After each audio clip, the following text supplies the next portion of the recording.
ভুলবেন না।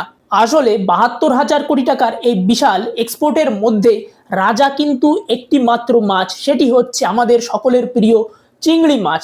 বিশ্বাস করবেন না, ভারতের মোট সি ফুড বা সামুদ্রিক মাছ যে এক্সপোর্ট করেছে তার ৩ ভাগের ২ ভাগ অর্থ কেবল এসেছে চিংড়ি মাছ থেকে, যার বাজার মূল্য ৪৭,০০০ থেকে ৪৮,০০০ কোটি টাকা প্রায়। ফলে ভাবতে পারছেন ২০১৪ সালের আগে যেখানে টোটাল মাছ বিক্রি করা হতো ৩০,০০০ কোটি টাকার, সেখানে বর্তমানে কেবল চিংড়ি মাছ বিক্রি করে আসছে প্রায় ৪৮,০০০ কোটি টাকা। তাহলে ভারতের কি পরিমাণে উন্নতি হয়েছে মৎস্য ক্ষেত্রে একটু ভাবুন।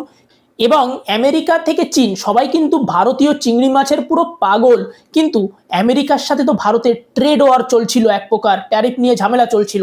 তাহলে ভারত কিভাবে এত পরিমাণে মাছ আমেরিকার বাজারে বিক্রি করলো?